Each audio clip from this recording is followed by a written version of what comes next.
Welcome to Business Books and Company.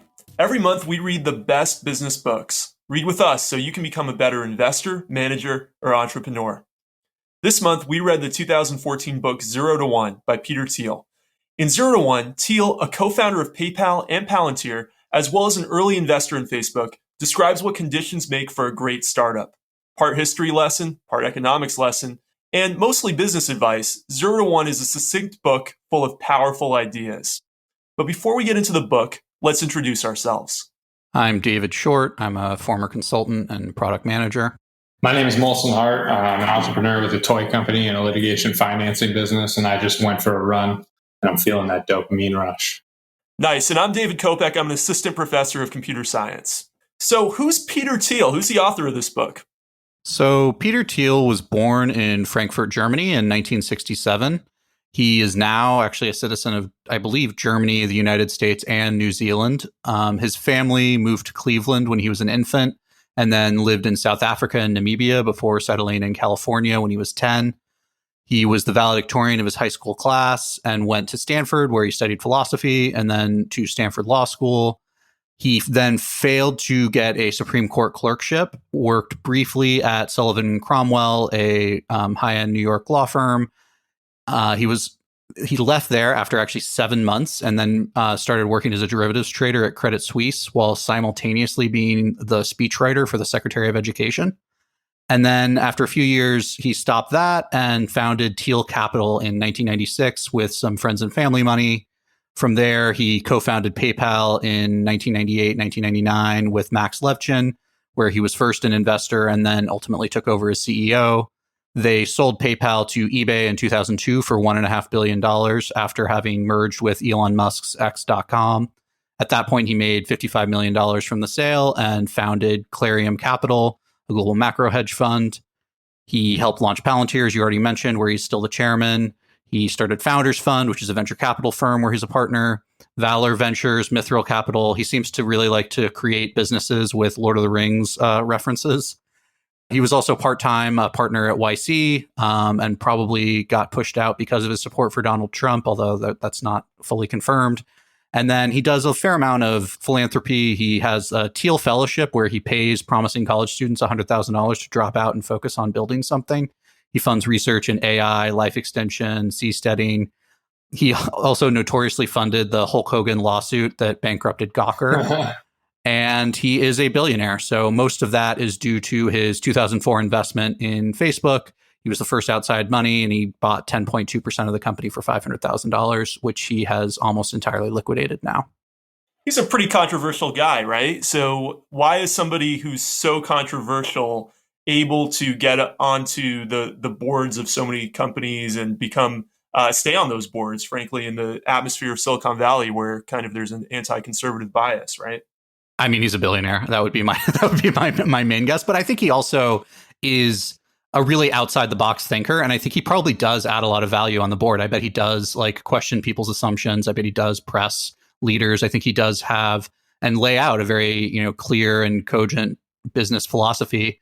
And I would certainly appreciate him as an advisor. So is Peter Thiel, he's not on the board of any other companies besides Palantir, which he founded, and Facebook, in which he was a really early investor, right? I think other than that, it's only, again, venture firms and whatnot where he is also, a founder. So yeah, I think you're right. He probably hasn't really gotten the opportunity because he is so outspoken, is radically libertarian and whatnot. Although supporting Donald Trump, I don't know how libertarian you could say he is. Yeah. So to your point, to Kopek's point, with him being controversial, this doesn't matter to me at all. I could care if someone's controversial. In fact, I'd prefer someone who's controversial on my board, kind of all things equal. He founded Palantir, so he's obviously going to have a say on that board. And then for Facebook, it was an early investment. So, he's on that board by virtue of having put his money into that company very early. But don't think he's going to be nominated for a very brand conscious company right now without having founded that company or been an early investor. I love this book. I love the central premise in it of 0 to 1 versus 1 to N, and using that as a lens to think about different companies and how innovative what they're doing really is. I also like the contrast between the United States and China, thinking about some of the innovations in the United States over the last 100 years, mostly as 0 to 1, and how China's grown over the last 30 years from 1 to N. Did that concept really appeal to the two of you? I'm not sure I totally understand it, actually. And so I'd like to hear more from you guys. I like the basic premise of like incremental change versus radical change, like is truly a different kind of thing. But then the examples he gives, I don't actually know exactly what he means. Because I mean, Facebook, while it was incredibly successful and whatnot, I feel like it was kind of a one to end thing from MySpace or whatever. Like adding real identity was certainly like innovative and a good idea, but it wasn't like there was nothing in the social networking space at all prior to Facebook. So I guess I'm not 100% sold on the consistency of his concept. I'm not sure his concept is. Facebook is not a good example of his concept, but I think his concept is generally right. Are you guys aware of whether or not there was another social network which kind of like, I don't want to say enforced real identity, because at the beginning, Facebook wasn't enforcing real identity and you could be whatever you wanted to be on Facebook. So in that way, it was definitely 1 to N. But, were there other, like, was Friendster, was that like a real identity social network? Or was it also kind of like of the MySpace type where you could just like kind of, where it was like encouraged to be whatever you wanted to be? I was on Friendster, but I honestly don't remember. And it was like all my sister's friends. So that was why I never really used the site. But I think it was just a, handle or whatever. I think you could call yourself whatever you wanted to. I'm sure people did use their real names, just like on MySpace. I'm sure people use their real names too, but those didn't enforce it. Facebook did try to, and the basic premise was that you had to have a school account and that was your name. And so they sort of confirmed it in that way. But for instance, at Dartmouth, we could create whatever separate email addresses we wanted for ourselves. So I actually created like a second email address for myself with like some random, name that some other person wanted to open a Facebook account when, I was a freshman and she was a senior in high school. And so, she was able to open a Facebook account with like sort of random words that were that handle. I think it was like color of love or something like that. So I think we can tie this. I think I finally figured out why he calls this 0 to 1 and then 1 to N after many years of being confused. So I think that the numbers here reference the number of companies of that type. So when you go from 0 to 1, it is the first company of that type to exist. And then 1 to N are kind of like all the copycat companies that come into existence after the fact, that kind of engage in commoditized, non-monopolistic competition, which results in low to no profits for those participants. Obviously, that didn't really happen with Facebook because of the network effects, but that's my interpretation of it. And so going back to kind of like what you brought up, I would say that Facebook, it was pretty 0 to 1. If it was the first social network to kind of halfway enforce real identity, but in a way, it was also like 0.5 to 1 in that sense, because Friendster existed in 2002, and there were a whole bunch of them, MySpace, Orkut, whatever. Does that make sense to you guys, or not really? Yeah, I think you're absolutely right, and I think I like how you linked it into his other concept, which is you want to be a monopoly. So you don't want to be in a perfect competition market, according to Thiel, because of course, in a perfect competition market, there are no profits. You always want to be doing something that's innovative enough that nobody can exactly be doing what you're doing, or maybe you can enforce it through patents or intellectual property protections, so that other people can't be reaping the part of your profit share. So I found the quote. So he says, when we think about the future, we hope for a future of progress. That progress can take one of two forms. Horizontal or extensive progress means copying things that work, going from 1 to N. Horizontal progress is easy to imagine because we already know what it looks like. Vertical or intensive progress means doing new things, going from 0 to 1. Vertical progress is hard to imagine because it requires something that nobody has ever done. If you take one typewriter and build 100, you have made horizontal progress. If you have a typewriter and build a word processor, you have made vertical progress. Yeah, again, I don't think it's super straightforward, and I think your basic idea is right. Like essentially, it's you're doing a new business that no one has ever done before. You're building the first typewriter before you build the next 100. I think his concept is actually, it's amazing. There's just this way of explaining it is bizarre, and like the semantics are also a little bit weird. And I don't know, maybe his examples are sometimes strange. He kind of has to bring up Facebook because I'm not sure anyone would be reading this book were it not for Facebook for him. That was pretty important for him making his name. How is it any different from the concept of first mover advantage? I don't think it necessarily is totally different. I mean, I think they're similar, and he doesn't actually say that you have to be the first mover. He says you have to be the last mover. That's like his one of the other sections where he goes in. So he kind of says that it is okay. Like there can still be really successful businesses, even if you are the end version, if somehow you do sort of solve some of the other issues that whatever the other one had failed at, you create a true monopoly in some way. You have like some better version of it that really does mean that no one else can compete with you in the long run. Right. I mean, you can start out with that first mover advantage. You can be the innovator in the space. And if you really, really, really drop the ball on execution, someone else is going to beat you.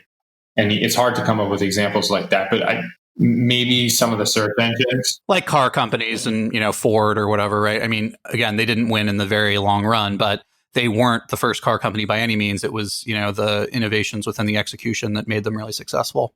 Yeah, you could say GM overtaking Ford is an example of Ford clearly having that first mover 0-1 advantage. I mean, I think the automobile was invented in Germany by Benz, but in America at least, Ford is as close as you're going to come to 0-1. But then GM overtook them somewhat later. I would argue, how did they do that? They basically did that through a 0-1 type strategy, right? So it's my understanding that the way that GM did that is they offered like multiple models, multiple colors. I'm not like super well versed on the history of GM, but that was something that Ford wasn't doing, right? They're kind of famous for like, hey, we make one car, it's called Model T, and it comes in black. I think David meant that Ford wasn't the first company to create cars, but they were the first company to effectively use the assembly line to create cars very efficiently. And so they were 0-1 in terms of their process for actually making the cars, rather than necessarily on the surface, just 0-1 making a car. Is that right, David? Yeah, that's exactly right. And I think I'm still getting confused about what we mean by 0-1, because if we're saying Ford is 0-1 because they added the assembly line to car production, and then GM is 0-1 because they added multiple. I feel like to some degree, it's like, let's not focus too much on what 0-1 means exactly. This book has a lot of other great insights, but I think the real takeaway is truly innovative things are a lot more difficult to do than, tacking on, a 10% improvement in the, process for doing something. I had a differentiated viewpoint on that comment. Okay. So first of all, I know that we're beating this horse to death, but I don't care.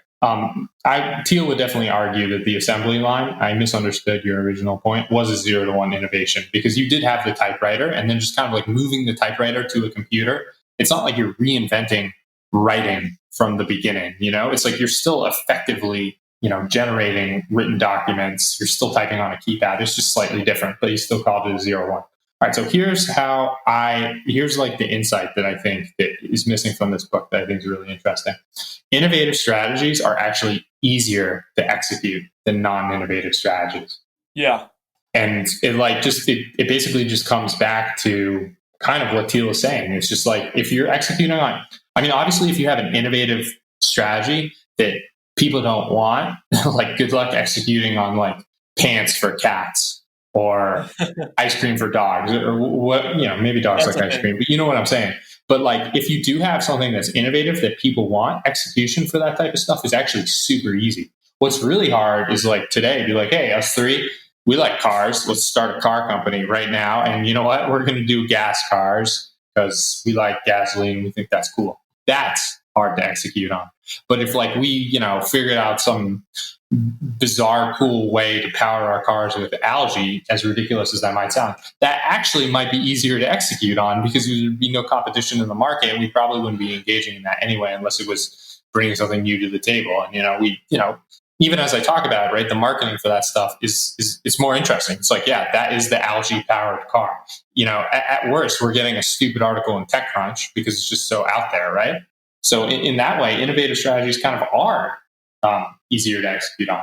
Right. They're easier to execute on because you have no competition. Yeah, exactly.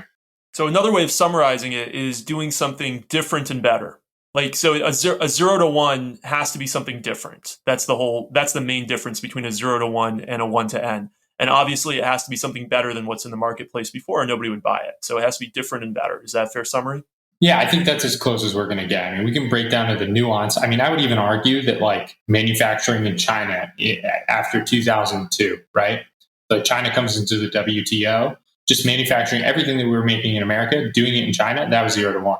I mean, now you'd be like, oh yeah, that's like so obvious, and there's nothing innovative about that. But like at the time, you were bringing manufacturing to a essentially dysfunctional communist country that was like operating on like rock bottom wages, and that was sufficient, differentiated competition wise, for you to literally beat established players that were competing in other countries. So yeah, I mean, Thiel is like, oh yeah, that's one to N, that's globalization, but it's a differentiated strategy that works. So in my mind, at least, it's 0 to 1. Yeah, Thiel would definitely disagree because he does explicitly call out globalization as being like the antithesis. There's like because globalization and technology are different modes of progress, it's possible to have both, either or neither at the same time. For example, 1815 to 1914 was a period of both rapid technological development and rapid globalization. Between the First World War and Kissinger's trip to reopen relations with China, there was a rapid technological development, but not much globalization. Since 1971, we've seen rapid globalization along with limited technological development, mostly confined to IT. So, I mean, he does think about it as being like technology is the 0 to 1 kind of thing versus just implementing something in a different part of the world or whatever is inherently just like you're copying something. But I think you're right. Like knowing how to do it, being able to set up the systems to be able to do it. There, wasn't necessarily the trade infrastructure and, all the, massive shipping lanes and whatnot at that point. So, you did have to do a lot of big changes, but it was with, old technology just moving to where there's cheaper labor. I mean, a lot of what I feel like he might have like a slightly biased technology bent here. Like, I feel like a lot of more recent startups, and maybe some of the best ways to come up with a startup idea is to like take a technology, whether it's mobile, whether it's internet, whether it's the first browser, whatever they were doing in the 80s, and just applying it to existing businesses. It's like, okay, we have law, now we're going to layer the internet over it. Or like, okay, we have taxis, let's layer mobile over it. I mean, to me, at least, maybe I have a bias in my own way when it comes to manufacturing. Like, it's not that different. It's just like you're taking something new and you're layering it onto something that the demand exists for, whether it's taxis plus mobile or staplers plus newly opened up communist country. It's just putting two things together that didn't exist together before. Yeah. I think the other big thing is the monopoly sort of possibility within it, which I guess I don't think it has to be. Well, it definitely does not have to be 0 to 1 to end up getting a monopoly. And I don't think a 0 to 1 thing inherently gives you a monopoly. But I think that's the other like big takeaway that I have from this is most people talk sort of negatively about monopolies and whatnot. And Peter Thiel is just like, I only want to invest in monopolies. That is the only thing where you're actually going to make profits. And that is like a, classic Econ 101 kind of thing in, perfectly competitive markets. Profits are 0. But I think the just honesty and like candor on like, this is what I'm trying to do, especially given like the litigious society we exist in, is like really refreshing. Well, he also wrote the book in like when 14. Well, the book was published in 2014, right? And the original lectures were in 2009. I don't know if he's publishing the same book in 2020. But anyway, kind of with all the anti-monopoly, whatever you want to call it, focus on Facebook, Amazon, and Google, he might have been more careful. And I've seen him in later interviews be like, well, I can't say certain things because I'm on the board of Facebook and stuff like that. I've seen him say that.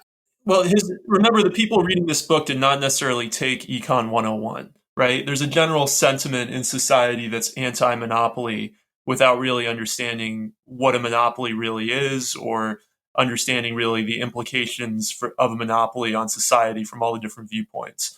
So I think that he's writing to a general audience here, and those who have a little bit more of a background in economics from a college degree, et cetera, his points are pretty obvious too. Well, I think in his book, doesn't he argue that monopolies, like one of his justifications for only investing in monopolies is that they don't last. And not only do they not last, but oftentimes it's not government which kills them. Yeah, he absolutely does say that while you'll have a monopoly for some period, new technology will ultimately probably displace what you were doing. It's very difficult when you are, enjoying your monopoly profits to notice what's on the horizon and begin to invest there. And it's, why startups end up being able to be so successful. Does he not also say, I don't know if I read this in the book or not, but these monopoly profits enable the creation of new businesses because businesses that are not monopolies, that are engaging in tough competition, can't afford to invest in exciting new technologies, R&D, and stuff like that? He might say something along those lines. I mean, he definitely says there's a quote here. It's hard to develop new things in big organizations, and it's even harder to do it by yourself. Bureaucratic hierarchies move slowly and entrenched interests shy away from risk. And the most dysfunctional organizations signaling that work is being done becomes a better strategy for career advancement than actually doing work. If this describes your company, you should quit now. But I think, but he also clearly speaks really highly of monopolies. And let's see, there's if you want to create and capture lasting value, don't build an undifferentiated commodity business. Every monopoly is unique, but they usually share some combination of the following characteristics: proprietary technology, network effects, economies of scale, and branding. I don't have the rest of the quote, but I think he goes on to say that like a lot of them have, multiple of those four, and that those tend to be the best businesses, like having network effects plus economies of scale, having proprietary technology plus network effects, those kinds of things. Facebook kind of has all four of those. Although the proprietary technology has probably been, largely knocked off now. PHP. All right. So what do you guys want to talk about now? I mean, monopolies. Sounds good. I mean, Teal's right. I think we're all in agreement here. Like, yeah, go for it. If you're an investor, why would you want to invest in something besides monopoly? Kind of just, especially in venture capital, where so many of these businesses like end up as zeros. Like, you kind of have to go for gold. It's, it's obvious once you get it. Yeah, I think you're right. We can probably move on from that one. He does a lot with power laws, which I found interesting. So he talks about how venture returns are part of power laws. If you do start your own company, you must remember the power law to operate it well. The most important things are singular. One market will probably be better than all others. One distribution strategy usually dominates all others. Time and decision-making themselves follow a power law, and some moments matter for more than others. So what are your guys' thoughts on that from the perspective of a founder and then from the perspective of a venture capitalist? Said another way, like, is Peter Thiel a venture capitalist because he's like, well, companies are power laws, and while I do advocate that everyone has a deterministic view of the future, I do know that when I invest in 10 companies, one is going to have returns that are going to far exceed the following 9 by 10, because that's what a power law is. So I want to be a venture capitalist.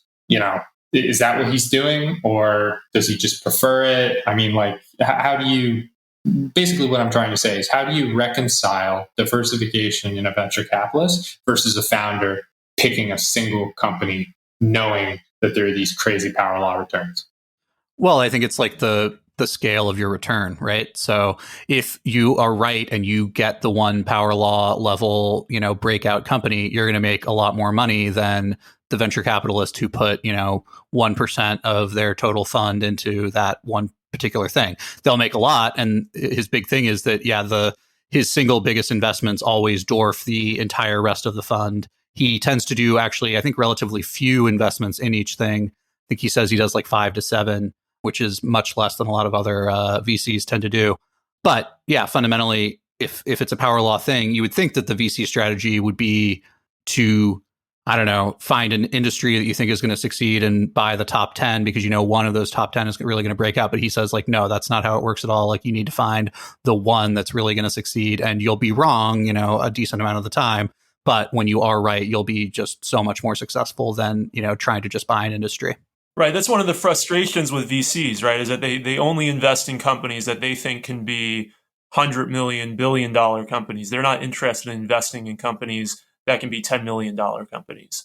They only take really big bets. And so that means that there's not as much investment pool for the companies that might be pretty innovative, but don't really have the potential to be explosively innovative. I think they're venture capitalists and VCs for $10 million companies. I just don't think they're famous. Like, you can raise money for that. Absolutely. It's probably not venture capital. It's probably angel investors. It is venture capital. Technically, it's not like Silicon Valley quintessential startup venture capital in TechCrunch. You know what I mean? It's still technically venture capital. I'm sure there's someone who calls himself a VC and who is only looking for $10 million returns on some businesses. Do not make me go into Wikipedia and read to you what a venture capitalist is. Maybe you can do that while I make this point. I mean, Molson, it's a well-known thing in the zeitgeist that venture capital firms don't go after medium-sized companies. They go after only companies that can potentially be. But there are totally venture capital firms that do go after smaller companies. Totally, they exist. They're okay. It's not what's generally considered the target for most venture capital firms. For the famous ones, yeah, I agree with you. That's not Sequoia's target. That's not A16Z's target, but they exist. All right, so going back to that question, right? So maybe as an entrepreneur, you kind of like want to mimic the venture capitalist strategy with power laws, but what you want to do is instead of like investing $1 million in 10 different amazing power law companies, you want to do the same thing with your time.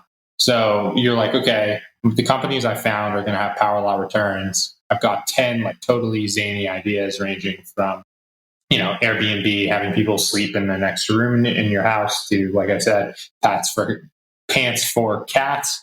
And you just say, all right, I'm going to dedicate like 5 hours of my time to this one. Then I'm going to move 5 hours to that one. And then you double down on what works, which the one is most likely to generate those power law returns. But kind of what's strange about that is that in this book, right, he advocates that that's like a problem with our society, that we don't have a determinate or deterministic view of the future.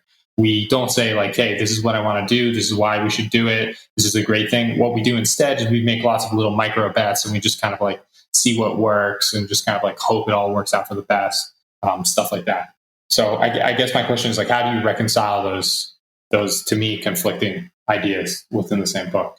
I think it's probably really difficult, and it depends on what the business is, that you can really make any progress with only doing 5 hours of work. I mean, you shared that Masayoshi-san story where he was spending 5 minutes a day working on coming up with inventions and managed to make, I forget what it was, $3.2 million over 18 months or something like that. So obviously there are some people that can work that way. But for me, I think I do need to like fully focus in one area to really get deep enough into it to have. I mean, I haven't founded any company, so I guess you should take anything I have to say about it with a pound of salt. You can know pretty early. I think you can know earlier than people think as well. Is that the way you operate? I know you founded like a couple different things, but are there 5 other things you're always experimenting with, or are you just doubling down on the businesses that are working at this point?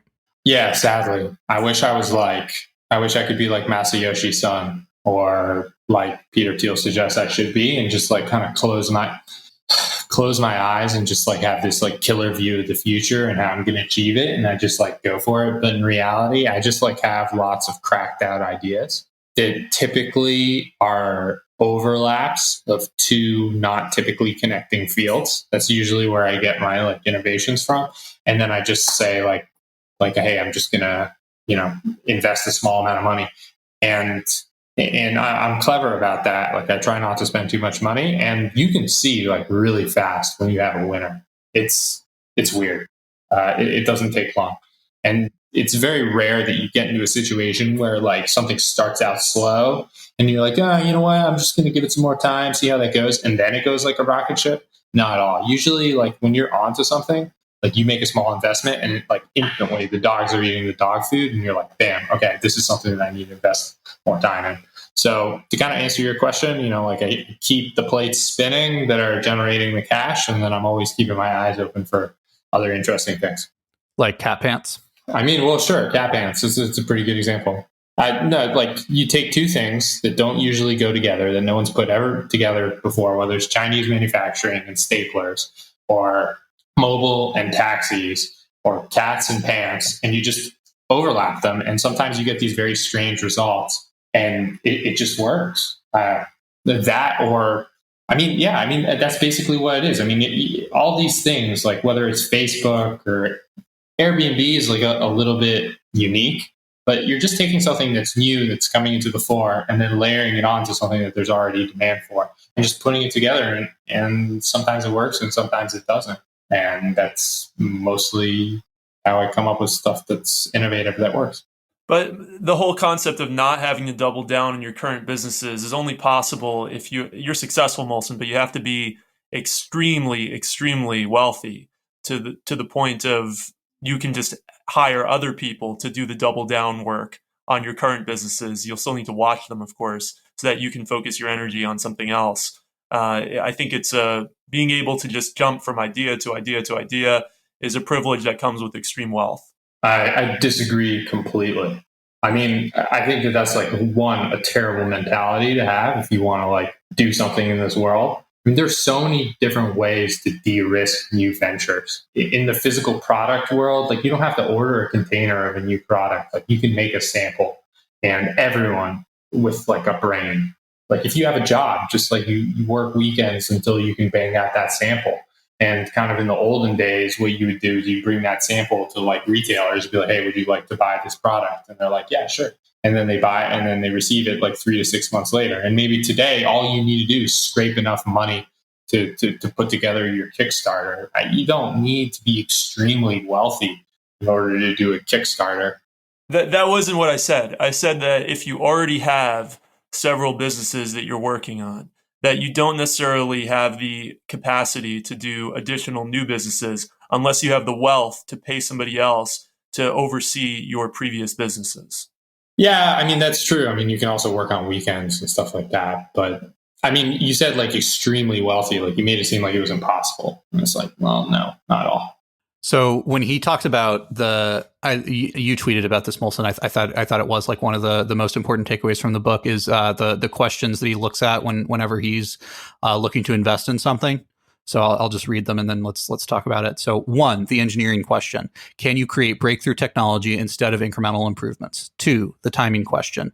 Is now the right time to start your particular business? 3, the monopoly question. Are you starting with a big share of a small market? 4, the people question. Do you have the right team? 5, the distribution question. Do you have a way to not just create, but deliver your product? 6, the durability question. Will your market position be defensible 10 and 20 years into the future? 7, the secret question. Have you identified a unique opportunity that others don't see?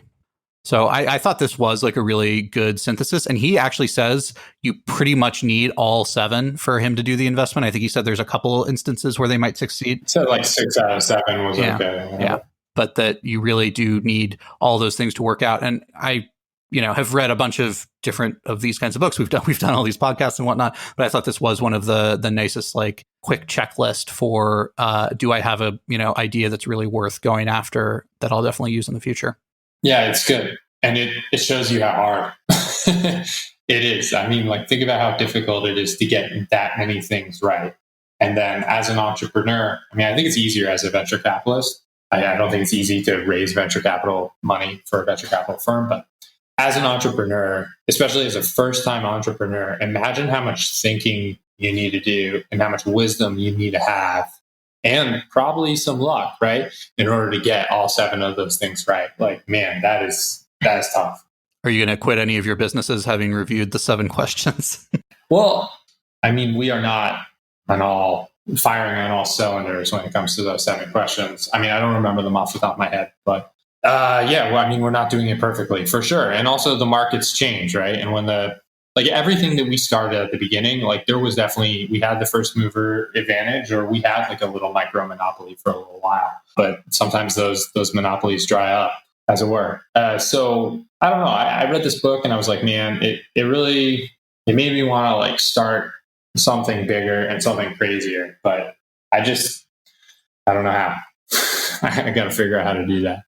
I liked his 2x2, Molson. You posted it on Twitter as well about different countries and whether they're optimistic and definite or pessimistic and indefinite.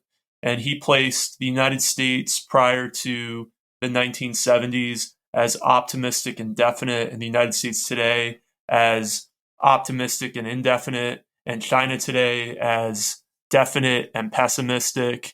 The premise behind optimistic versus pessimistic, I think everybody can understand. So do regular people see their lives as getting better in the future? Are they looking forward to what's going to happen in the future? Do they think good things are going to happen? But the definite versus indefinite, that was a little bit more squishy for me. What was your definition of definite versus indefinite in the context of that 2x2?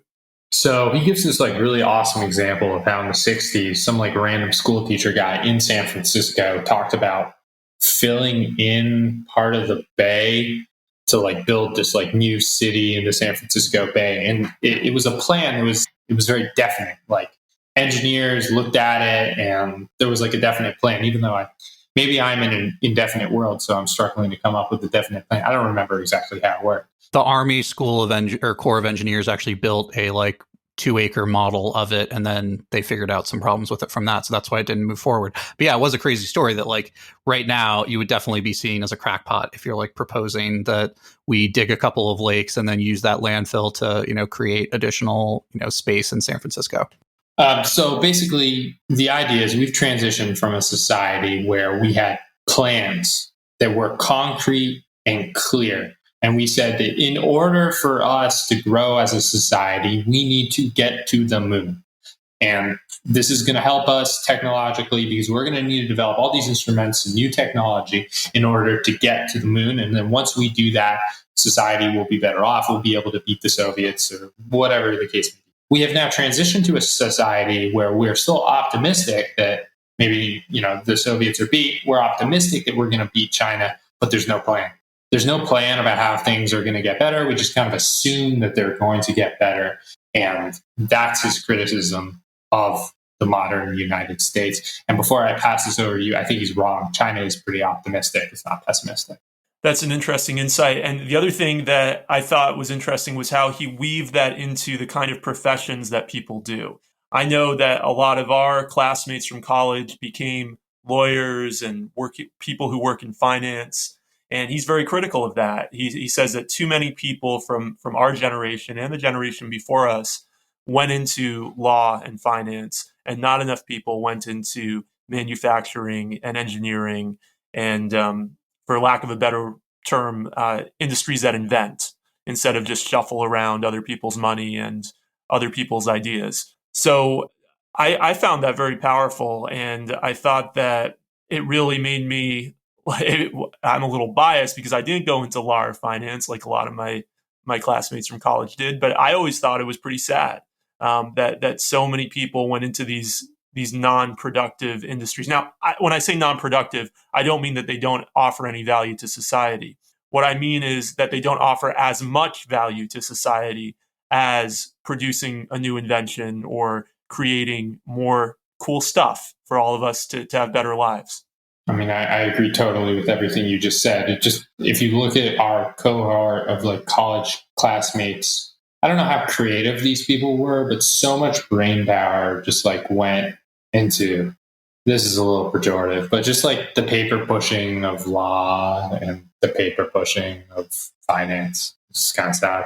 And I'm not saying like I'm out here like creating amazing value and doing innovation and stuff like that, but probably more than the average lawyer. Yeah, there's a quote that I liked, which is the indefiniteness of finance can be bizarre. Think about what happens when successful entrepreneurs sell their company. What do they do with the money? In a financialized world, it unfolds like this. The founders don't know what to do with it, so they give it to a large bank. The bankers don't know what to do with it, so they diversify by spreading it across a portfolio of institutional investors. Institutional investors don't know what to do with their managed capital, so they diversify by amassing a portfolio of stocks. Companies try to increase their share price by generating free cash flows. If they do, they issue dividends or buy back shares, and the cycle repeats. At no point does anyone in the chain know what to do with the money in the real economy. But in an indefinite world, people actually prefer unlimited optionality. Money is more valuable than anything you could possibly do with it. Only in a definite future is money a means to an end, not the end itself. This skepticism of lawyers, in particular, finance people too, to a lesser extent, has kind of been a theme of several books we've read. Keel Morita wrote about it in the book we read about S1E. Ross Perot wrote about it. He said you need great people, you need great lawyers, you need great finance people, but they're not as important as they're replaceable compared to the creative people and the salespeople in your company. So I think that Thiel just put it best, I think, of any of the books that we read. But I think it's actually been a theme reading great entrepreneurs and great business people is they don't respect the lawyers and the finance people as much as they respect the engineers and the product designers and the salespeople. Yeah, so I work with a lot of lawyers. I think the other day I was counting that I had like relationships with like over 10, which is way too many. This is like a price of admission to the business game. Lawyers are like super smart. they're expensive, they're difficult, they're oftentimes necessary, but it's just the price of admission to the innovation game. I mean, if you want to innovate, unfortunately, in a lot of cases, you need to make a patent, and to get that patent drafted, most likely you need a lawyer. And if you want to enforce that patent, you need a lawyer again. So it's just something that's necessary, but not sufficient. But that's not really the issue, right? It's not really about whether or not we need lawyers. Of course we need lawyers. The issue is that so many of our best and brightest in the United States go to law school, go to work on Wall Street instead of going to work at a manufacturing company, let's say, or a science company or whatever. So we can't make it so simple and black and white, like lawyers bad, non-lawyers good. It's more, why do we have such a pipeline of that people going to the best schools, going then to law school? Well, I don't think law school is the problem. I think that's remained pretty steady. I think the problem is actually like finance. I don't even know how to say that word. So I'll give you an example. So first of all, I don't think that the skill set, lawyers are super smart, but I don't think that the skill set that makes you, more often than not, that makes you a good lawyer, especially if it's a litigator, especially if it's outside of the patent field, is the skill set that enables you to really invent and do stuff. Okay, contrast that to finance, right? In the past 20 years, we've all heard about how hedge funds have been hiring like physicists, engineers, quants. These people are inventors. So if you're going to point to a field, law or finance, that's like robbing America of innovation, I would definitely choose finance over law. I actually clerked at a law firm in college, so I was seriously thinking about going into law, even though my dad is a lawyer and he told me not to. But working I clerked at Davis Polk and Wardwell, which is one of the top law firms in the world. It was just so mind numbing and boring, and everyone hated their job. And it's just like, it pays very well, but it just creates this, you're still billing by the hour, so like you have to work crazy hours. You're completely at the whim of your clients. And, I am very glad that I didn't end up going to law school. I think I enjoyed like the study of the law. I took law and economics. I took philosophy of law. I took sociology of law in college. I really liked sociology of the law wasn't as good as the other two, but really I find it fascinating thinking through legal theory, reading legal documents. I definitely have like that kind of brain a little bit, but I think the actual monotony of the day to day would have killed me. I mean, one of my best friends is a lawyer. There's a lot of lawyers in my family. So I said some things that probably they didn't like. But what I want to really say is that Thiel, you said a key word there, David. You said people go into it to make a lot of money and then they're miserable, right? That's what Thiel's saying. Thiel's saying people go into it for the money because we're indefinite. Because as a society, we don't have grand plans. We don't inspire people to that they're going to make a great living through invention or through doing new things. That leads people to take the safe route to make a lot of money. If you're smart and you're capable of doing law work, you can be quite wealthy doing it. And so people prefer to take that as their route to the good life than taking the risk of going into something more creative. And the big reason for that is that our culture is so indefinite. That I think that was his point. Yeah. And as a former consultant, consulting was certainly the exact same thing. There's a lot of the like indefiniteness, like keeping your options open, all of that. I think actually there is a quote here. Private equity investors and management consultants don't start new businesses. They squeeze extra efficiency from old ones with incessant procedural optimizations. It's no surprise that these fields attract disproportionate numbers of high-achieving Ivy League optionality chasers. What could be a more appropriate reward for 2 decades of resume building than a seemingly elite, process-oriented career that promises to keep options open? I mean, you have a great counterexample to that, which you told us before the podcast. But so how do we fix this?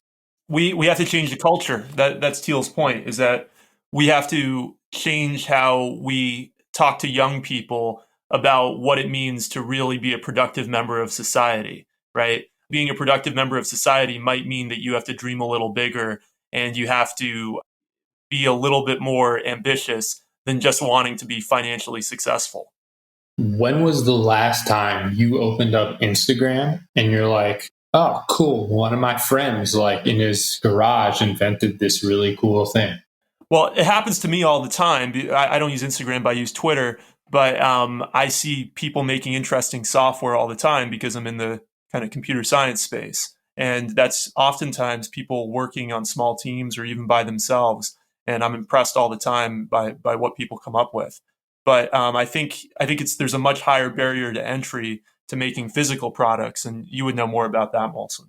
Yeah, I mean, there's a higher barrier. I don't think it's as high as people make it out to be. People are always making excuses to not do new things. So I just don't want to. I don't want to encourage that. Yeah, it's really easy to tell yourself how hard it's going to be to do something. It's a lot harder to actually just go out and try and do it and see what happens. And I have never really done it. So I continue to do my 9 to 5 and dream of starting something, but I should probably spend more time actually doing that. But the thing is, you don't really work 9 to 5. Like very, very few people who actually are in successful careers in white collar jobs, for lack of a better word, actually work 9 to 5. The vast majority of people work 50, 60 plus hours a week. And they're working so hard, but they're not actually creating something that like they're really going to be that proud of sometimes at the end of the day, right? Because again, they are just shuffling around stuff that other people already created. So wouldn't it be more inspiring to tell young people, you know what, the thing you really want out of life is to be able to be known for something, not so much to be able to be known for your bank account. I know a guy who has like a multi-100K white collar job and a side business that does like multiple millions of dollars every year, and he's just kept his white collar job throughout the whole period. He just has an Amazon business, and he also works in the oil industry. And he basically told me that he can get everything he needs done in like 2 or 3 hours, and he just spends the rest of the time at work just working on his business. I don't think it's that uncommon. I think a lot of people who earn a lot of money in corporate America don't actually, they used to spend a lot of hours at the office, but they don't necessarily work that many hours necessarily. I wonder if there will be a big boom with everyone working remotely right now. And well, obviously, a lot of people are not working at all. So hopefully some of them will be inspired to try and create things. But yeah, I probably do work 8 to 6 still, but I don't have a commute. I definitely have more time now than I did before. And I'm fairly productive with my free time, but it's not on starting a business, which it probably should be. If you look at the Google Trends, this is just a quick point. If you look at the Google Trends results for day trading, and you just like look at it starting when people start to work from home, they'll give you kind of a good sense of like how hard people. Well, okay, not necessarily, because when they're working from home, they can do things like day trading. Ignore what I was saying, but basically, day trading has gone up since people have started working from home. Go back, continue. It's very easy to go from 0 to 1 when you have other people that you can hire to do pieces of the process. It's not easy, but it's easier. It's very hard for somebody who is unemployed or somebody who is working already 60 hours a week just to be able to support their family to do 0 to 1. So we shouldn't underplay that factor, that time and capital are a big part of being able to actually invent new things. I disagree with that. I think that the worst way to go 0 to 1 would be to hire people. You literally could not find a worse way to do it. If you want to go 0 to 1, you have to do it yourself. It's just too difficult a process. I mean, like if you look at those 7 things that Thiel went through, the 7 things that make something investable, right? That those are, as an entrepreneur, those are the 7 things that you should be considering when starting a company. If you assume Thiel knows what he's talking about, there's no way you can hire that out. You have to do it yourself. All right. Is there anything else in the book that anyone wants to cover? Oh, we left like one of the coolest things from the whole book on the table and forgot about it. His contrarian questions. So I'll just read the quote. Whenever I interview someone for a job, I like to ask this question: what important truth do very few people agree with you on? This question sounds easy because it's straightforward. Actually, it's very hard to answer. It's intellectually difficult because the knowledge that everyone's taught in school is by definition agreed upon, and it's psychologically difficult because anyone trying to answer must say something she knows to be unpopular. Brilliant thinking is rare, but courage is in even shorter supply than genius. I like that one. I'm not actually sure what my answer to it is necessarily. Do you guys have a good one for what important truth do very few people agree with you on? I have one that people seem to agree with me on when they really think about it, which is that most people who aren't successful in college, it has nothing to do with their intellectual capability. And I think most people really know that when they really think through why people don't do well in college. But I've seen it firsthand the last few years working as a college professor. The vast majority of people who don't do well in college, they don't do well because of personal reasons. It almost never has anything to do with whether or not they were actually, quote unquote, smart enough to do the degree they were in. Almost everybody who goes to college is smart enough to do the degree they're in. It's almost always an external factor or an internal factor to them, but not related to the academics that leads them to fail. Yeah, I buy that. And I think you're probably right that on average, when someone, whatever, is looking at a resume and they see a low GPA, they think this person probably isn't very smart. They don't think, oh, I wonder if they had a parent die or, they were struggling with something or, whatever. It can just be that they play a bunch of video games and whatnot. They still may have like the raw horsepower and there's no like external thing that caused it, but they still, failed not because of raw intelligence, but just, effort and willpower. I think the flip of that statement is actually more controversial than the statement you just made. Like, if you say like, nah, like you failed because you're stupid, like, I think that's more controversial and you'll actually take more heat for that than the other way around. Right. That's not true, though. It's very clearly not the reason that most people fail out of college. Right. But then it doesn't meet Thiel's criteria. The few people agree with you component is what Molson's pointing at. Right. Well, I wasn't trying to be the most controversial. I was trying to be the most contrarian. Those are two different things. So when most people think about it, it's not the first thing that comes to their mind of why people fail out of college is for personal reasons. So just saying something that is different than what most people think makes it contrarian. Whether or not it rises up a lot of debate and shocks people, that would be controversial. Okay, that's a good point. I got some hot ones for you, right? It's kind of my job. All right, so I listed some of these out on Twitter, but I think let's go with testosterone, not like falling testosterone being a part of kind of the innovation doldrums that we might be in. I think it's contrarian. It's also controversial, and it might be right. I'm not sure.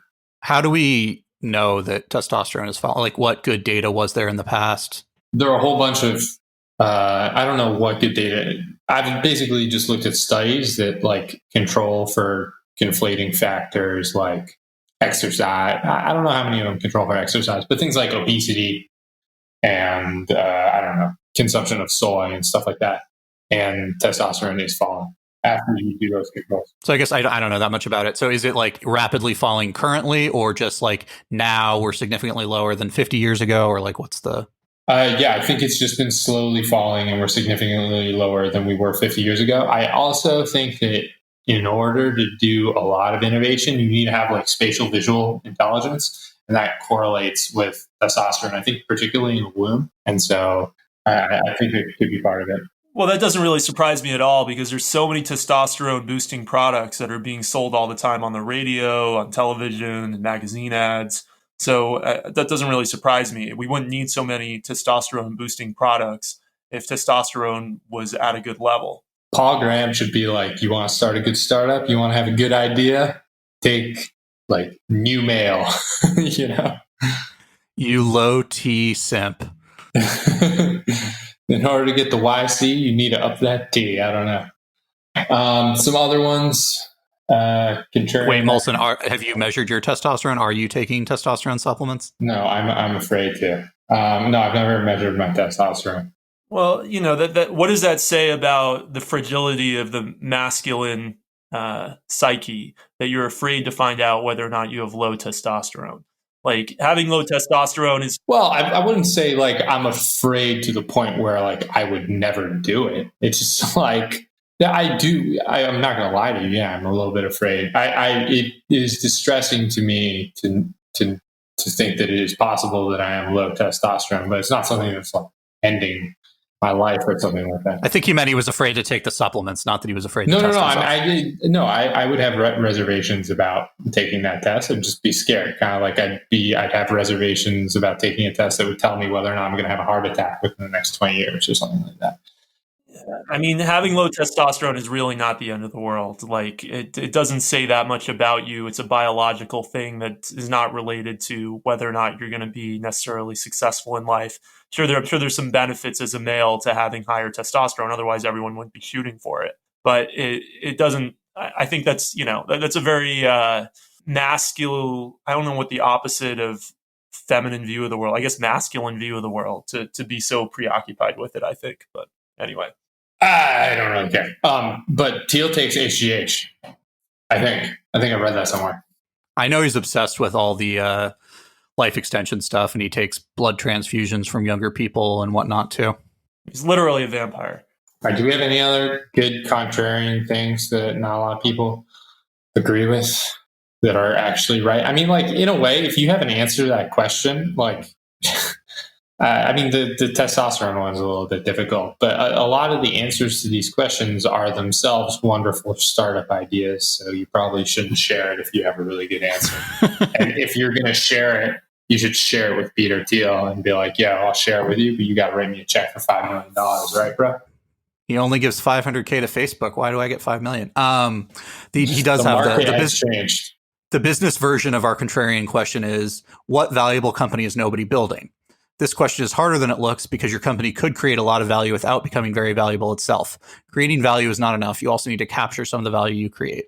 But yeah, I don't know. I guess my contrarian thing is not like super uncommon, but I do think that the US dollar is likely to be displaced by either a non-state entity or some like compilation of various, currencies and whatnot as like the way that international trade and whatnot goes on in, the next 10 years. Very possible. I could see that happening. And what's been happening right now is obviously putting it at the greatest stress that it ever has been before. Well, actually, probably Nixon going off the gold standard was the greatest stress. But anyway, since then. Yeah, second worst. Do either of you guys have definite or concrete plans to start companies or to engage in innovation in the future? I have a definite plan that I want to start a software company when I'm a little bit older and a little bit wiser. Sounds pretty indefinite, Kopek. I know the general like areas I want to work in it. It's definite that I'm going to do it. I mean, if that's what you mean. If you mean, do I know exactly the exact product that I'm going to be working on? I can't tell you exactly. No. Yeah, same. I have very indefinite plans to do so. It's the reason I became a product manager, to be able to, get more comfortable technically and working with engineers. And I constantly write down ideas and whatnot, but I should probably spend more time just choosing one of them and really going deep on it instead of just, musing and reading these books and chatting with you guys.